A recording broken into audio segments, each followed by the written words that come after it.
What's up guys? So I am Kevin Gonzalez. Now we are here to discuss about any decomposition or factorization.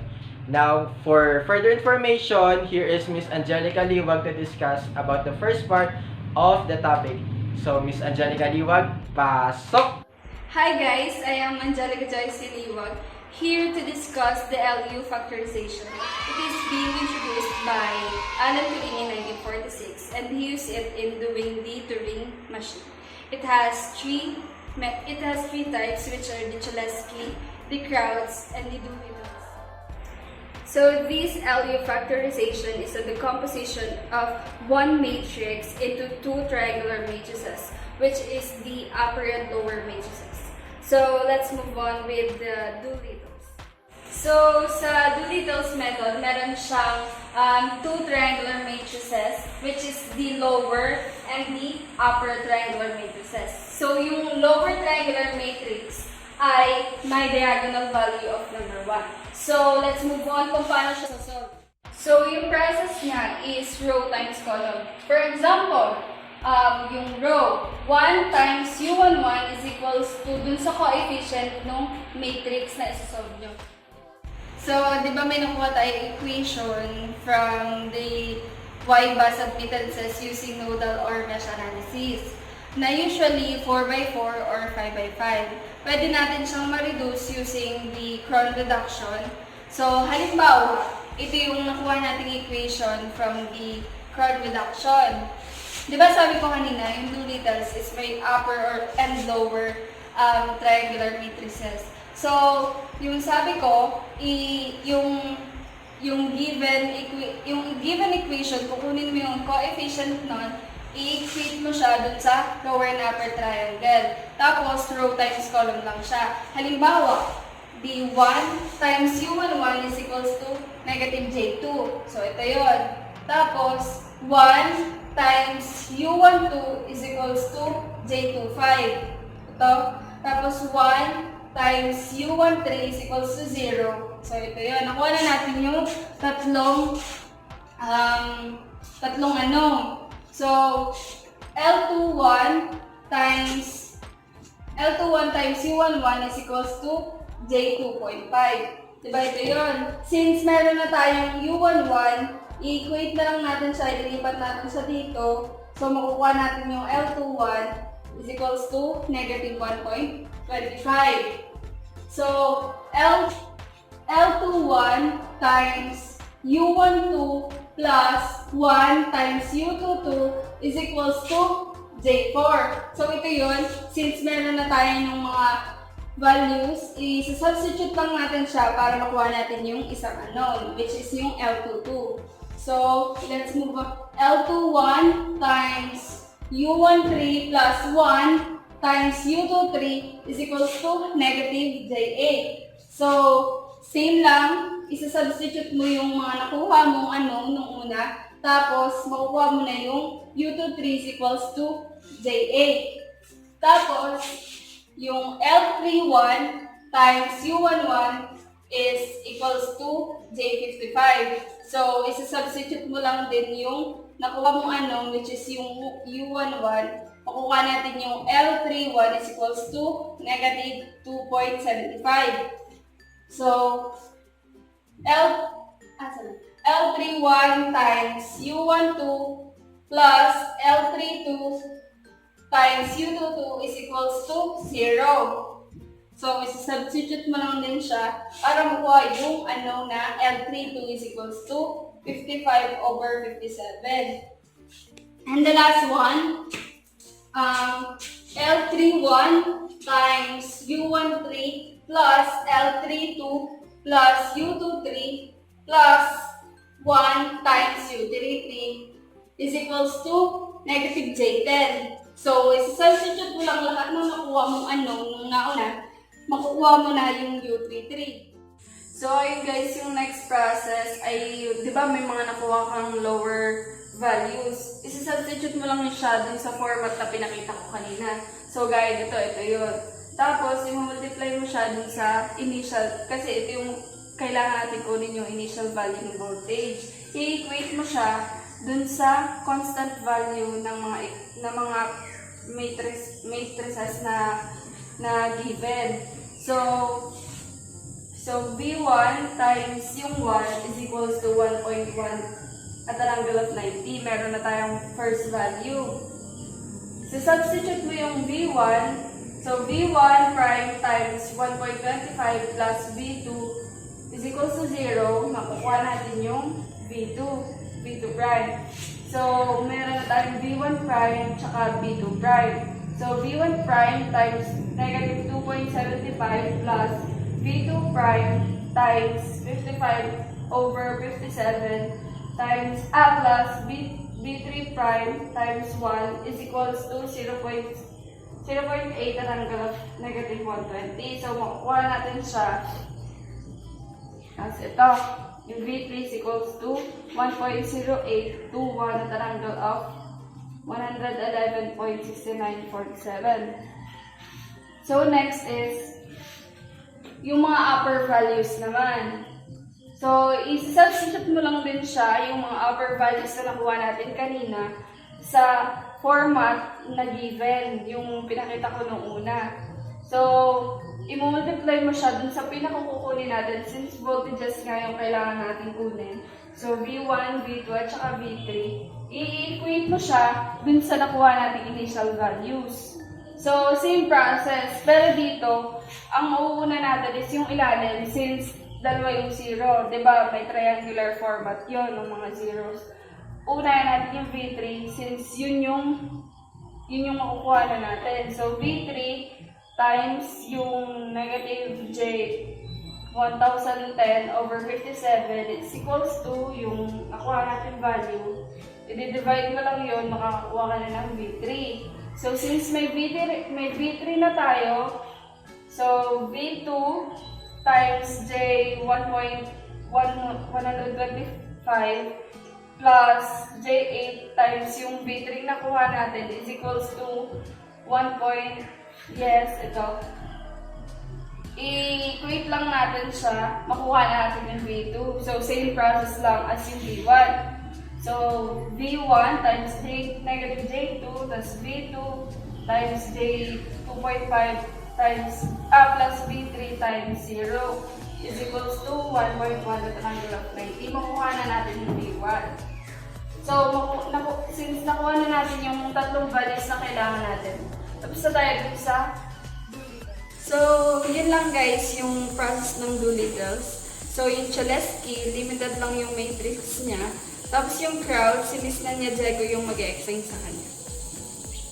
Hi guys! So what Angelica mentioned, this will be the continuation of the topic she discussed, the LU decomposition. So LU decomposition is the factorization of a square given matrix into two triangular matrices. The first one is the upper triangular matrix and the second one is the lower triangular matrix, in which its product is equivalent to the original matrix. So LU decomposition was first introduced by Alan Turing in 1948, who also invented the Turing machine. So there are three types of LU decomposition. The first one is the Doolittles, the second one is the Krauts, and the third one is the Cholesky. So the first one is the topic discussed by Ange. So I'll be going to discuss the second method, or the Krauts method of decomposition. So Cholesky will not be discussed further since it is limited to positive matrix only. So what I've said earlier, Kraut method of decomposition is a type of LU composition in which it decomposes the upper and the lower triangular matrix and sometimes the permutation matrix. So it is first developed by Prescott-Durand-Kraut. So now let's answer a problem. So I'll be using the same example in order to distinguish if there's a difference in the answer. So now, i-equal natin yung A dun sa mga constants ng variable na hinahanap natin. So, the variables that we are looking for is V1, V2, and V3. Next, B is equal dun sa mismong constants of the given equation. So, X is equal dun sa mga variables na hinahanap natin, which is V1, V2, and V3. Then yung Y equal siya sa prime nitong tatlo. So, on the contrary of the Doolittles, Crowd method uses the diagonal entries of 1 sa kanyang upper triangle. Unlike sa do details nga na nabanggit kanina ni Angge, ginagamit yung diagonal entries of 1 dun sa lower triangle. So now, gagamit tayo ng 3 procedures in order to do the crowd method of decomposition. First one, i-equal natin yung E sa lower and upper triangle. Since nasabi ko nga kanina na diagonal entries of 1 ay nasa upper triangle kapag crowd method. So, E equals LU. Second one, equals sa B equals LY. So, dito na natin isasub yung mga nakuha nating values. The next is UX equals Y. Ito yung pinakang last procedure para makuha na natin yung mga hinahanap nating values. So guys, before I continue my discussion, please get your own calculator in order to follow the solution of the problem. So, the first method I told you is to let A equals the lower triangle and the upper triangle. So, nalagay ko na dito yung mga values na kailangan natin. So, bakit ba L11 to? Since ito is nasa first column and nasa first row. So, L11. At yun din yung sa mga ibang yan. So, isa-solve na natin yung mga values ng L11, L21, and the likes using this. So, first one, negative J2. I-equal natin siya dun sa row na corresponding row niya. So, yung corresponding row niya, since nasa row 1 siya, is itong L11. Then, since nasa column 1 siya, ito times natin siya dun sa 1. So, L11 times 1. So, negative J2 is equals to L11. So, gagawin natin siya lahat dito, mula sa negative J2 hanggang sa negative J10. So, yan, J2.5 equals sa, since parehas pa rin sila ng row, so L11 pa rin yung gagamitin natin. Pero, nag-iba na sila ng column.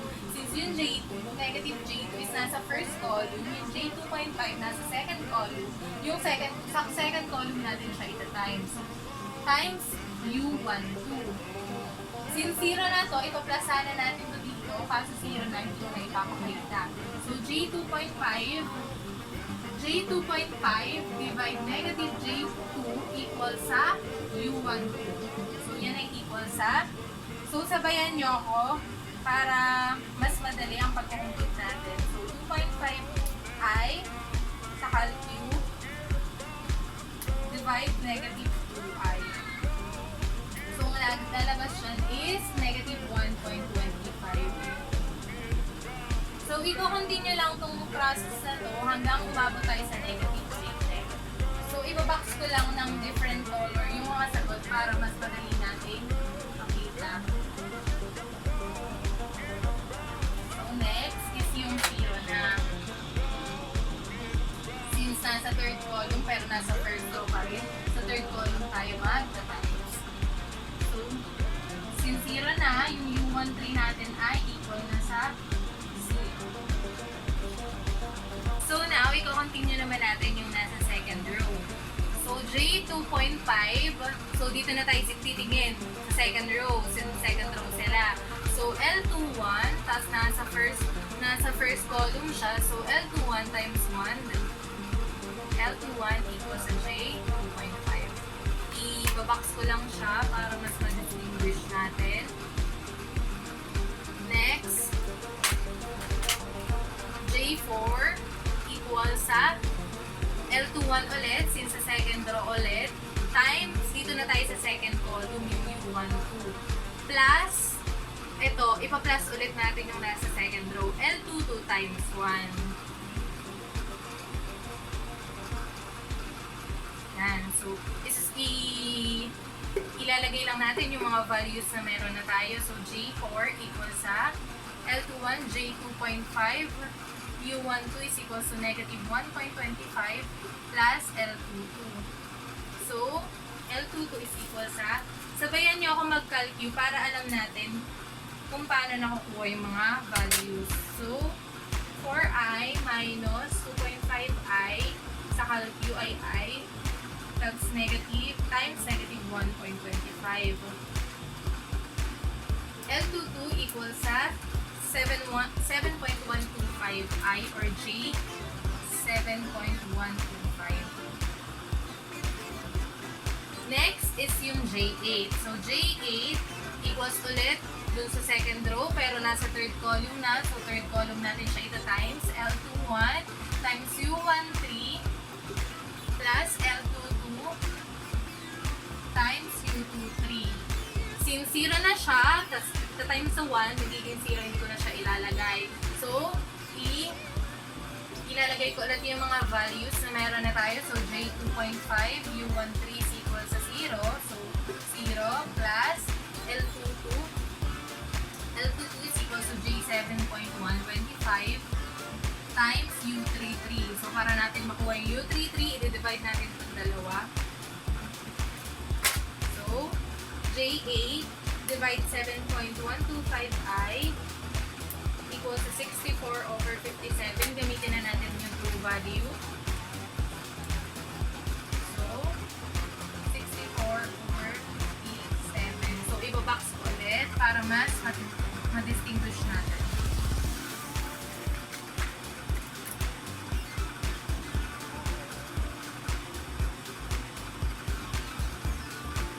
So, now, doon na tayo sa third row. So, J5.5. So, dahil nga nasabi ko, nasa third row siya. So, third row natin titingnan. L31 times 1. So, L31 is equal to J5.5.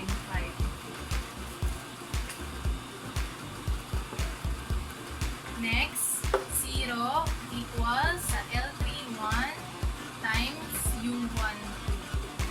So, U12, L31 times U12 plus L32.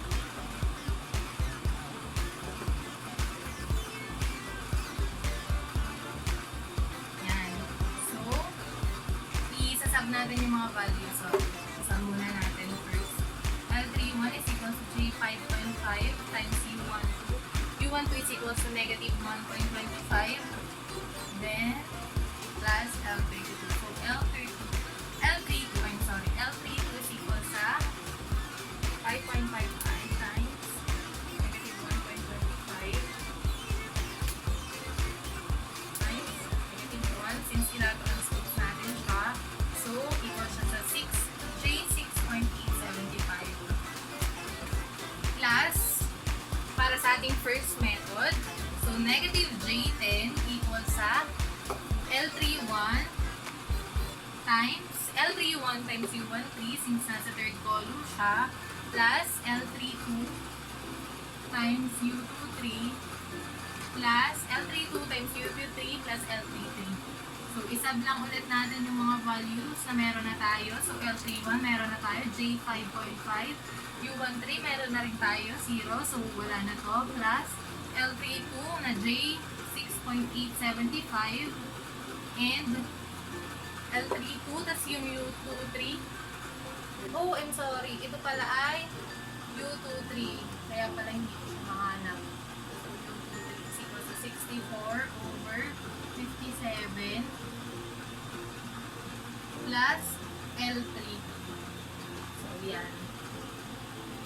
So, negative 10i minus 6.875i times 64 over 57 is equal sa negative J10, 10 over 57.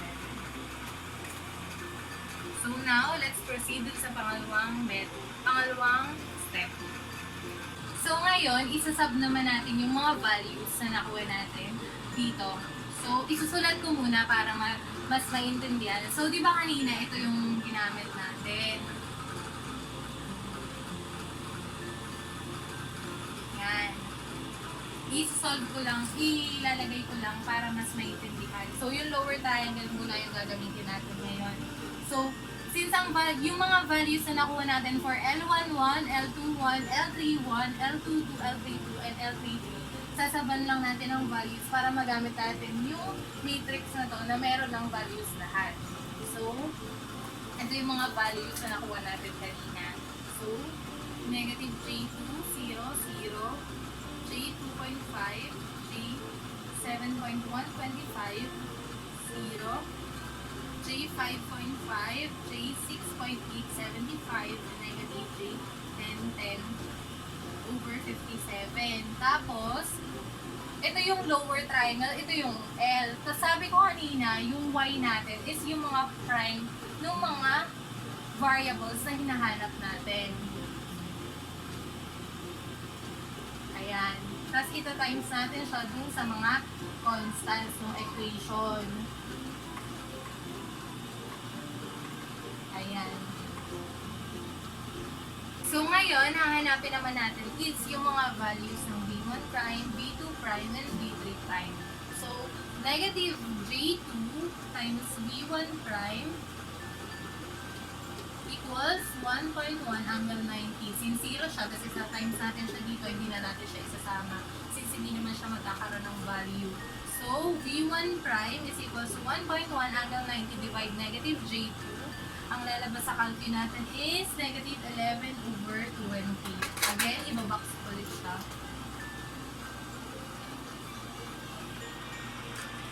Next is ito. So, J2.5, itong row ng to naman, times B1 prime plus J7.125 B2 prime. Dahil 0 na to, hindi ko na rin ilalagay. Equals sa 0. So, may isab na natin yung value na nakuha natin sa B1 prime para makuha natin yung B2 prime. So, yung J2.5 times B1, isab na natin, negative 11 over 20 plus J7.125 B2 prime. I-transpose natin to para makuha natin yan. Ang lalabas dyan is 2.5i times negative 11 over 20 times 7.125i sa 11 over 57. B2 prime is equal sa 11 over 57. Yan.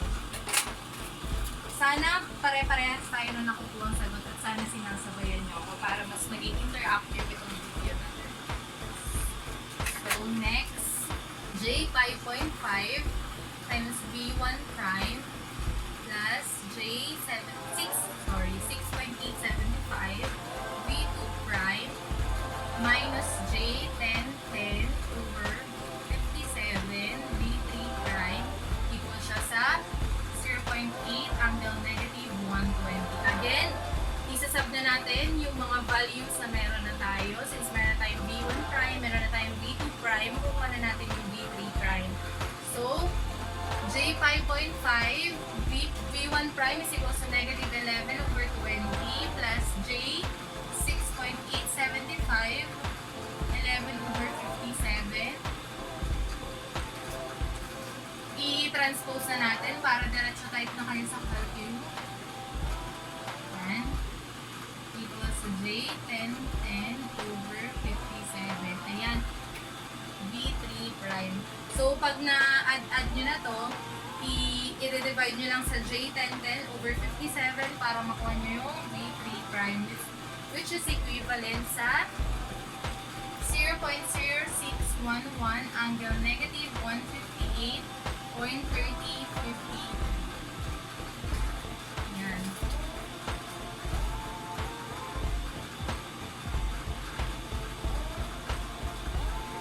So, ngayon, di ba kanina dun sa step 2, ang sinaban natin na values is yung lower triangular matrix. Ngayon, yung upper triangular matrix naman ang gagamitin natin.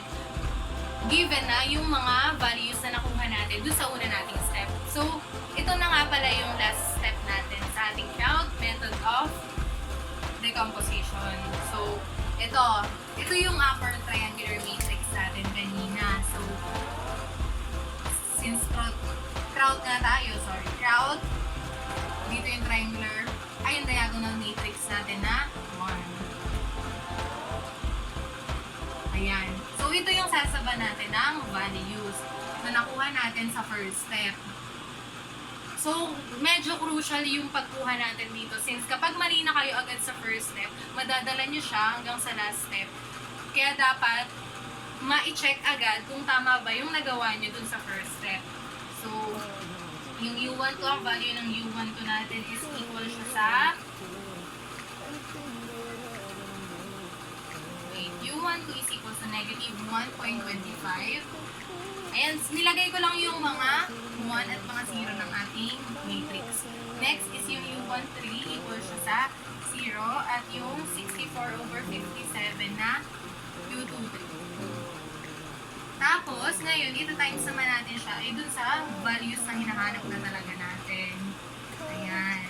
Tapos, dun sa nakuha natin sa second step, yung mga V1 prime, V2 prime, and V3 prime. Since equal nga natin, in-equal natin sa Y yung mga prime na yon. So, yung V1 prime is equal sa negative 11 over 20, V2 prime is equal to 11 over 57, at V3 prime is equal to 0.0611, angle negative 158.3053. Gaya nung sa second step natin kanina, i-times lang ulit natin. Pero, makikita nyo na sa V3, meron na agad tayong sagot. Since 1 siya, tapos ito times mo to, 0 times V1 ay 0, tapos 0 times V2 ay 0.